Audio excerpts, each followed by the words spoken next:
pagi anak-anak. Selamat pagi, Bu. Bismillah, assalamualaikum warahmatullahi wabarakatuh. Waalaikumsalam warahmatullahi wabarakatuh. Bagaimana kabarnya hari ini? Alhamdulillah, luar biasa. Sehat selalu. Allahu Akbar. Yes.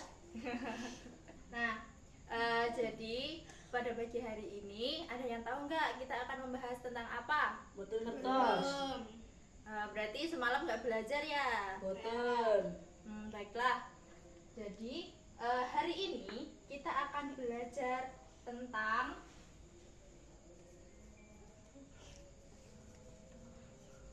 aturan sinus dan kosinus.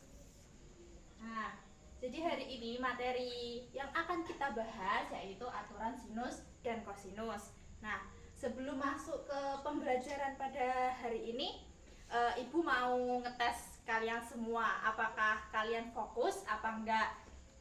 Jadi Ibu punya permainan. Permainannya itu gini.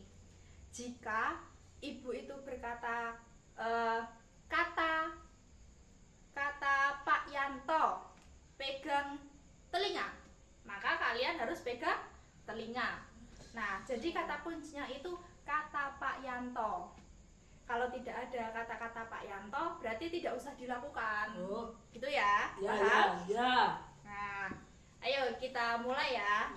Simulasi lagi, ayo. Fokus ya. Pegang jidat. Baik, fokus. Kata Pak Yanto pegang mulut. Oke, masih fokus. Pegang rambut.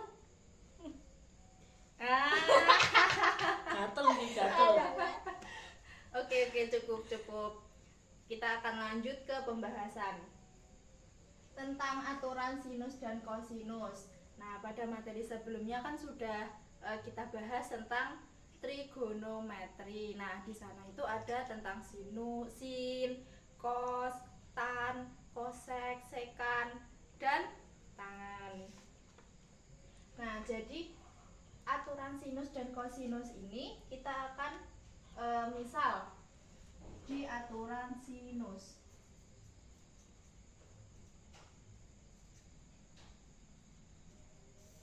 Nah, jadi pada aturan sinus ini kita mempunyai segitiga. Nah, segitiganya ini segitiga sembarang ya. Nah, jadi segitiga sembarang di mana ini ada sudut dan ada sisinya. Di mana sudutnya itu ada A, B, dan C. Nah, sisi yang berhadapan dengan sudut, misal ini kan sudut A, sisi depannya berarti sisi depan A, ini sisi A namanya. Nah, ini sudut B, depannya berarti sisi B. Yang ini sudut C, depannya berarti sisi C. Nah, jadi sudut ini dilambangkan dengan huruf yang besar, A, B, C besar, sedangkan sisi ini disimbolkan dengan A, B, C yang kecil. Nah, menghasilkan seperti ini. Jadi di dalam aturan sinus ini ada 3 unsur. Yang pertama itu ada sisi, sudut.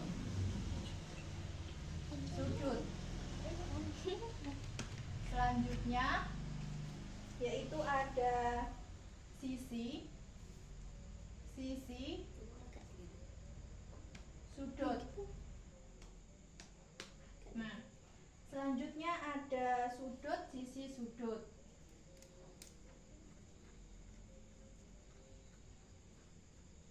Sudut, sisi, sudut. Dari sini ada yang ditanyakan atau paham? Tidak. Paham semua ya berarti ya? Iya. Awas ya, nanti Ibu kasih pertanyaan. Selanjutnya yaitu aturan kosinus.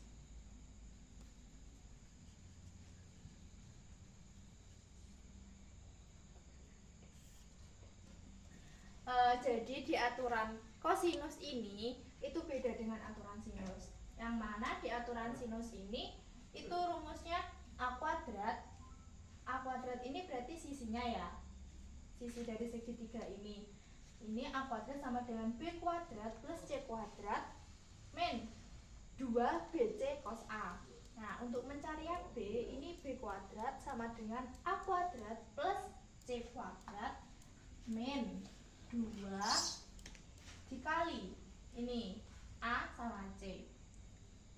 Nah, C ini berubah menjadi cos karena yang dicari ini sisi B, maka cosnya yaitu cos B.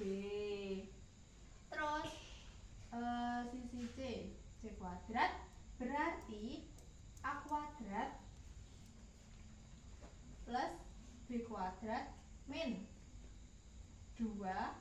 Nah, ini kan AB, maka di sini 2 dikali AB. Cosnya karena yang dicari sisi C, maka cosnya itu cos C. Nah, ini untuk aturan kosinus. Terus di dalam kosinus ini juga terdapat 2 unsur. Yang pertama, jika diketahuinya itu sisi, sudut, sisi. Yang kedua, jika diketahuinya itu sisi, dan sisi. Jadi semisal di dalam soal itu diketahuinya itu ada sisi, ada sudut, dan ada sisi. Nah, itu berarti mencarinya nanti menggunakan aturan kosinus. Bagaimana? Ada yang ditanyakan? Ya. Oke, berarti paham ya, anak-anak? Ya. Oke, kan tadi udah dijelaskan ya terkait aturan sinus dan kosinus. Jadi sekarang Ibu punya contoh soal buat kalian. Ayo dikerjakan bersama-sama. Jadi ada contoh soal, itu terdapat segitiga PQR. Jadi ada segitiga PQR dengan PR itu diketahui 8 cm. Nah, QR itu 4 akar 6 cm. Dan juga diketahui sudut P ini 60 derajat. Nah, dari segitiga ini kan dari yang diketahui, berarti tadi yang diketahui apa aja? PR, sisi PR 8 cm. 8 cm. Ini kok yang ngomong cuma satu anak. Ayo yang lain. Terus apa lagi? Sisi QR 4 akar 6. IR 4 akar 6 cm. Terus ada lagi? Sudut P-nya 60 derajat. Sudut P 60 derajat. Jadi dari yang diketahui ini kan ada sisi. Ada sisi 8 cm, sisi QR itu 4 akar 6 cm, dan sudut P ada 60 derajat. Nah, dari sini maka dapat kita kerjakan menggunakan aturan sinus apa aturan kosinus? Aturan Sinus. Berarti kita memakai aturan sinus. Nah, dari yang diketahui ini kan PR sama QR. Nah, sisinya. Jadi dapat kita tulis itu 4/6 4 akar 6 per QR. QR ini berarti kan depannya sudut apa? Sudut sinus P. Nah, sudut P ini tadi berapa derajat? 60 derajat. 60. Karena kita pakai aturan sin, berarti sin 60 derajat. 60 derajat. Sama dengan, terus yang diketahui sisinya mana lagi? 8. 8. Nah, PR ini depannya itu adalah sudut Q. Nah, sudut Q ini adalah alfa, di mana sudutnya itu belum diketahui. Maka ini bisa kita tulis dengan sudut Q atau sin alfa gitu ya, karena ini sudutnya sudut alfa. Nah, dari sini maka dapat kita tulis 4/6. Nah, ini dikali silang, berarti 4 akar 6 ini kita kali dengan sin A, maka sama dengan 8 sin 60 derajat. Maaf. Nah, dari sini itu sin A ini dapat kita ubah, maka sin A itu sama dengan 8 sin 60 derajat per 4 akar 6. Dari sini maka 8 dikali sin 60 berapa, hayo? Ada yang tahu nggak? Tidak.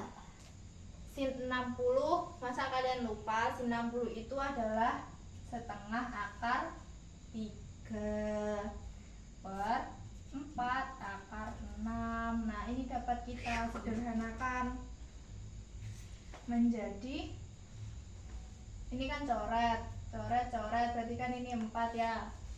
Nah, ini 4 sama 4 yang bawah, coret. Nah, ini akar 3 sama akar 6, ini dapat diperkecil.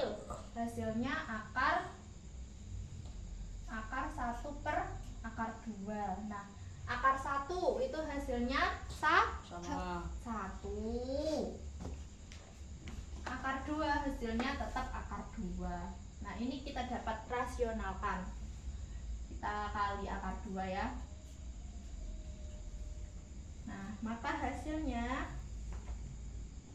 ini akar 2 per akar 2 dikali akar 2 hasilnya 2.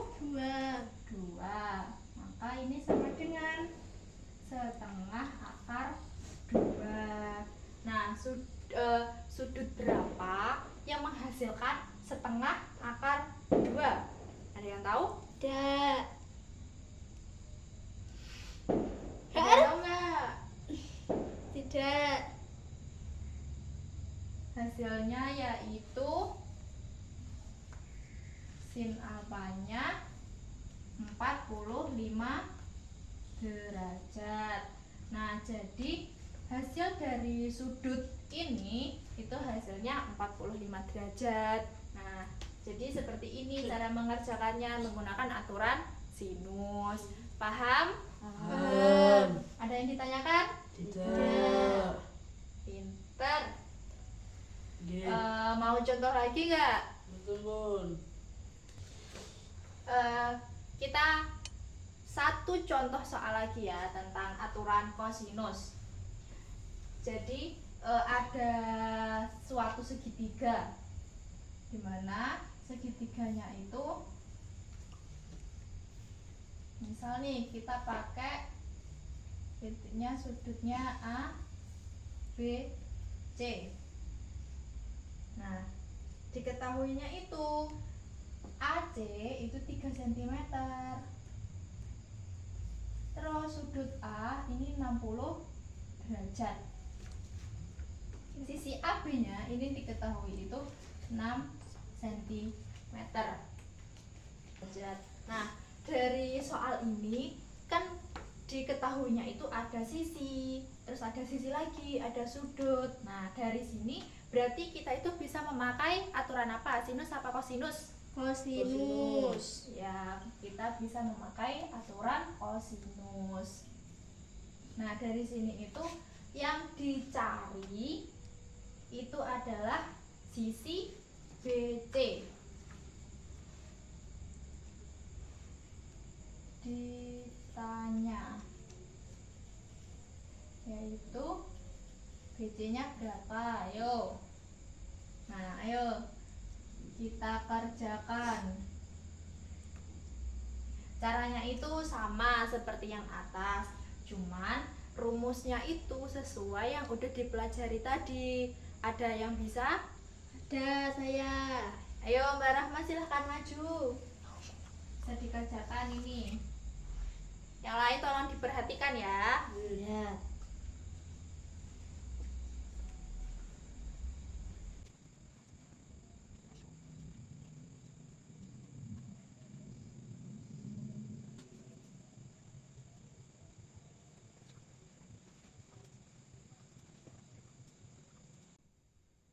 Udah?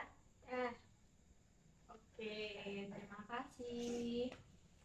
Dari jawabannya Mbak Rahma, apakah ada jawaban yang lain? Tidak. Nah, seperti ini. Sehingga diperoleh hasilnya itu sisi dari BC adalah 3 akar 3. Nah, dari sini apakah ada yang ditanyakan? Tidak. Berarti paham semua ya. Ya. Baik, karena materi kita pada hari ini udah dibahas, maka selanjutnya Ibu akan kasih kalian tugas atau PR untuk dikerjakan di rumah. Tugasnya itu uji pemahaman, yaitu pada bagian B, yaitu terdapat di halaman 242. Jangan lupa untuk dikerjakan ya, minggu depan dikumpulkan dan dikoreksi bersama. Ya. Baik, karena pembelajaran hari ini telah selesai, jangan lupa untuk tugasnya dikerjakan, PR-nya jangan lupa dikumpulkan ya untuk minggu depan. Sebelum kita akhiri dan kita tutup pembelajaran pada hari ini, untuk perwakilan kelas dapat dipimpin berdoa. Silahkan, siapa yang memimpin? Saya. Silahkan, ayo. Mari kita akhiri pembelajaran hari ini dengan hamdalah, membaca hamdalah. Alhamdulillahirabbil alamin. Semoga pembelajaran pada hari ini dapat bermanfaat dan dapat dipahami oleh kalian semua. Sebelum ditutup, kan tadi belum diabsen ya. Apakah ada yang nggak masuk hari ini? Tidak. Berarti masuk semua. Ya. Alhamdulillah sehat semua. Untuk materi selanjutnya kita akan membahas tentang luas segitiga menggunakan aturan sinus dan kosinus. Sekian, Ibu tutup. Wassalamualaikum warahmatullahi wabarakatuh. Waalaikumsalam Waalaikumsalam warahmatullahi warahmatullahi wabarakatuh.